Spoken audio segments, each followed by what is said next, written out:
Hi everybody, and we're back again, and today we're just going to have a look at options on creating birch trees. Personally, I really like them. I think they're quite beautiful, and when you have a really good look at them, you'll be surprised how many colours they've got in. I'm going to show you the methods that I employ. This doesn't mean that there aren't other methods. There's as many ways of painting birch trees as there are birch trees in forests. Find the method that works for you and practice it. Now, sometimes with trees, we sort of think, okay, it doesn't matter about having lines, but with birch trees, because there is quite a lot of light in there, then sometimes having dark pencil lines can be a problem. So I'm going to employ my usual method, which is to avoid, and you just about see that. I'll make my lines a little bit darker so you can see them. But I'll often employ this method where I don't do a fixed line. Now, birch trees quite often have bits of shape to them. So I'm just putting in roughly a guide as to where the tree will go. If you want to draw a solid line, go ahead, but I don't want to have to fight through a solid dark pencil line. So I'm going to have another one coming up at a slight angle, and I just put enough lines in really to act as a guide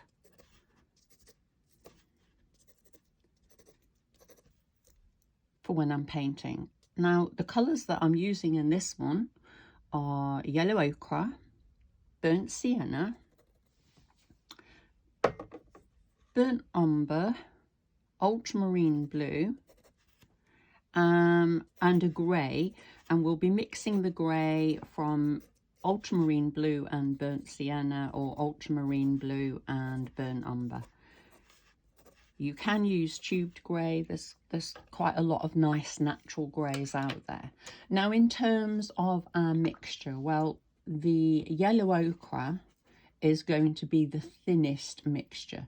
So when I say that that is more like a wash, that just means that there's more water and less pigment, but I still want enough pigment in there so that you can get a clear idea that you've put it on first. The next colour that I'm going to mix will be a little bit of the Sap Green. This wants to be just a tiny bit thicker than your yellow ochre. And then I'm going to mix some neat ultramarine blue. Again, it's quite a wash consistency. It's not too thick because I want this to move around on the paper. And then I'm going to take some of my pre-mixed ultramarine blue that I've already mixed down, add in a little bit of my burnt sienna, so that what I'm actually creating are different shades of greys. And you can have your grey on the blue scale, or you can have it on the brown scale, or you can have it straight in the middle where it's sort of just a grey. So for this, what I do want is a nice dark rich grey, so I'm going to mix that, but mix it slightly thicker. I don't want as much water in it this time.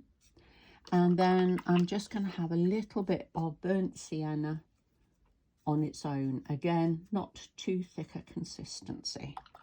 So let's make a start. So this first one, I'm going to do all three of these the same technique. I'm going to wet the paper. I'm just wetting. I'm not too worried about the edges, but I'm wetting down the middle of my paper. I'm going to go in with my yellow ochre, and really I'm applying this more down the center than worried about the edges. As always, keep a bit of tissue handy. So, and then straight away I'm going in at the bottom with a little bit of the Sap Green. And I'm just allowing this to bleed up slightly. So all I want is to get a slightly green tinge. Now, depending on where you live, might decide on how much rain you get.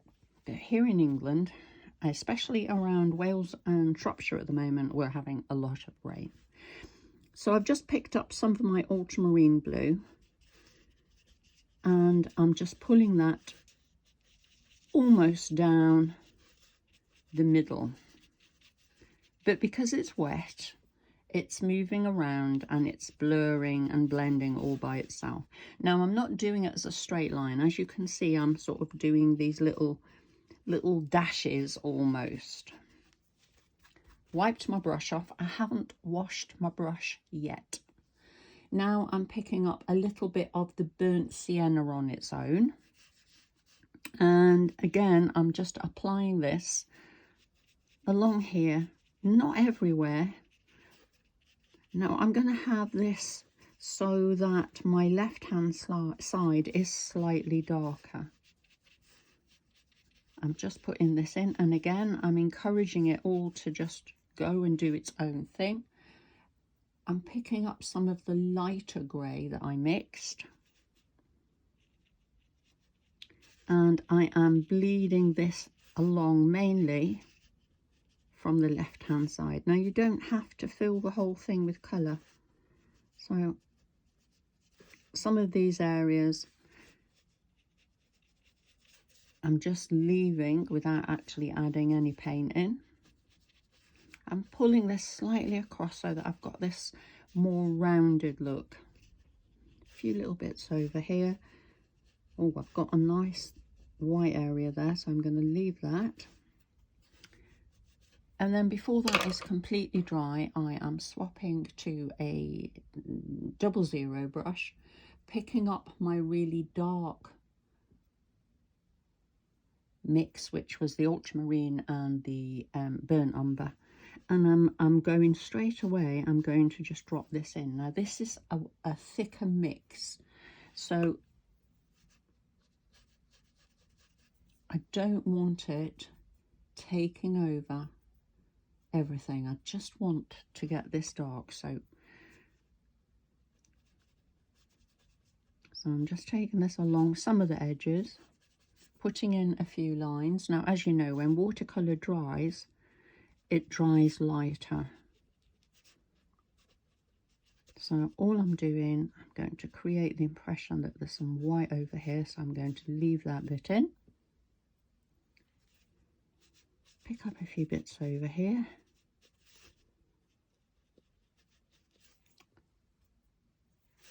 Keep it moving. At the moment, it's still quite wet, so where it's wet, these colours are still blending and blurring together. Just get a few little rounds on this.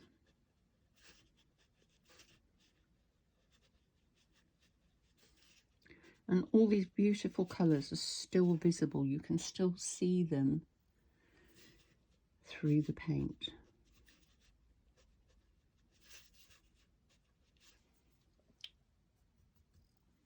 I might have a little bit more of just the brown down here. Again, I still haven't washed my brush. And I'm just pulling the side of the brush across. And I'm probably going to leave that one where it is. So move on to the next one. Now, you don't always have to go back in with the dark like that. So on this one, I'm still going to wet it, mainly towards the middle rather than the edges. I'm still putting in my yellow ochre.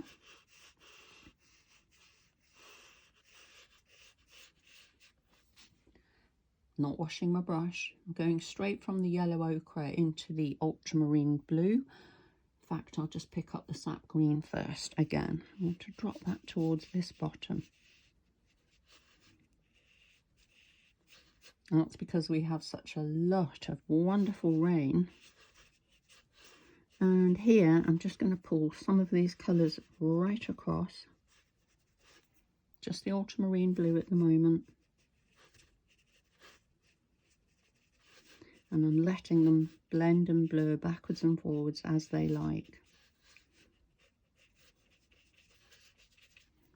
A bit darker down here. And now I'm going to pick up my Burnt Sienna, which is a lovely warm,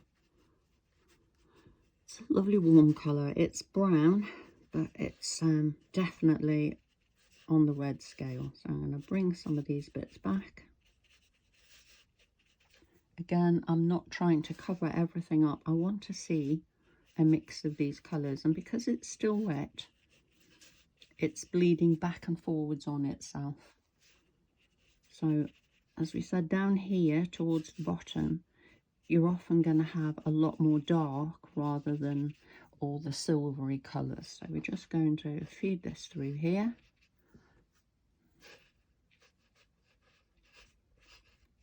And I'm going to this time pick up my thicker, darker mix. This is the Ultramarine and Burnt Umber.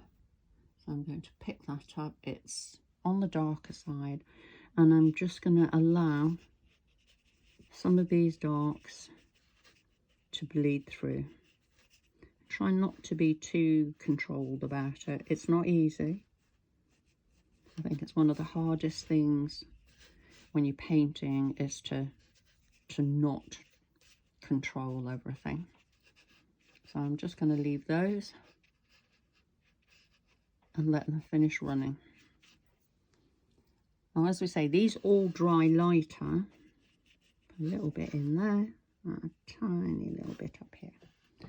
And I'm going to leave that one to do its own thing. And when you're finished, you just choose how you like it to look. Or if you've got particular trees that you've photographed, then obviously you use the technique that's going to give you the most in common. Again, this one going in with the yellow ochre.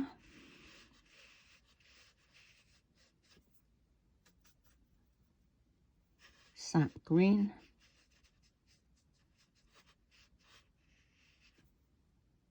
A little bit of the Ultramarine Blue. And because it's wet, it's all going to bleed across. Now your blue will have a little tiny greeny tint to it where you're applying it direct on top of the yellow ochre. Let's darken that down here a bit. Okay, straight from that into my Burnt Sienna. Still haven't washed my brush.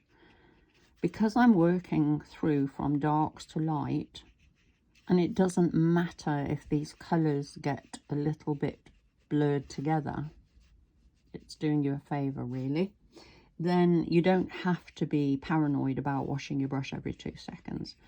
And if you're washing your brush all the time, one of the big issues is how much water you end up leaving in the brush.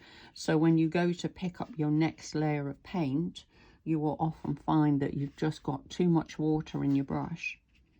And of course, then you're watering the colour down, but you can be adding water onto paint that's already started drying, and that creates an issue.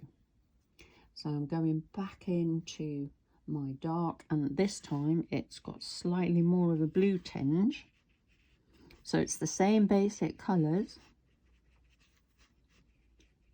but this one's got slightly more of a blue tinge, and I'm just pulling it backwards and forwards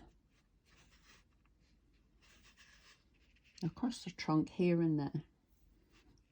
But don't fill it all in. You don't want to lose all the things that you've just, all the different colours, all the tones that you've just put in. So, let's see, let's create a little knot somewhere.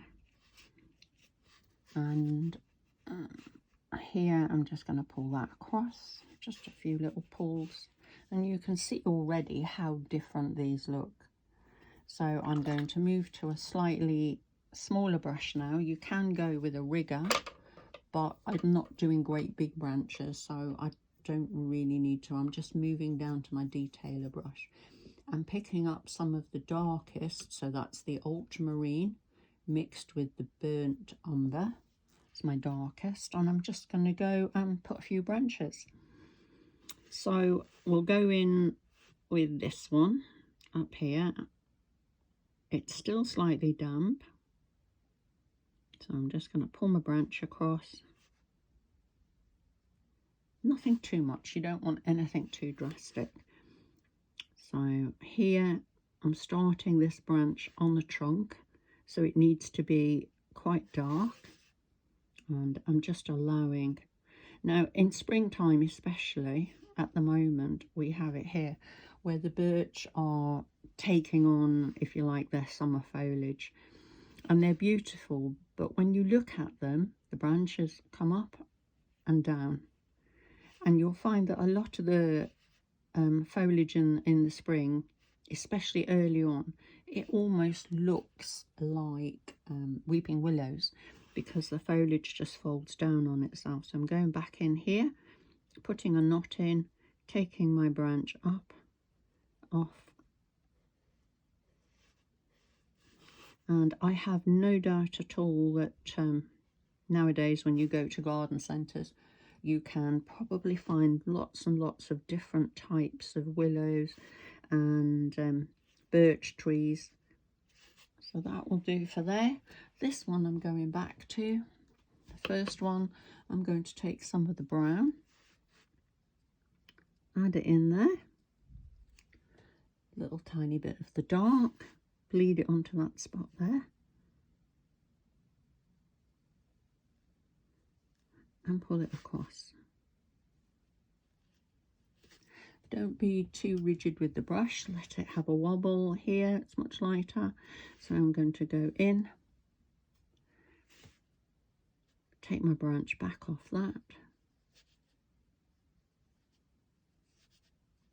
and what do you want to do about foliage? So I'm not really going to do anything to do with foliage at the moment. These are wintry trees, but if I did, I'd just go in and just touch in with a tiny bit.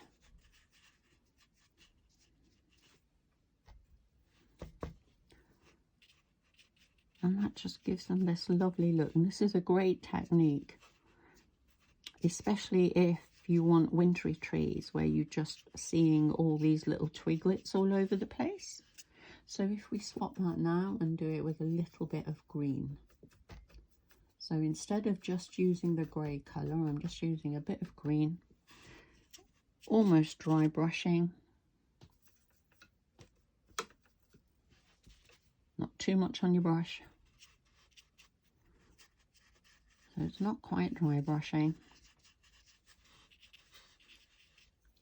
And all I'm doing is following each of the branches that I've put in. So you need to change direction. But for a spring tree, this is perfectly good because it's just picking up enough colour to give it that impression. So there you go, one method. Thank you. Bye.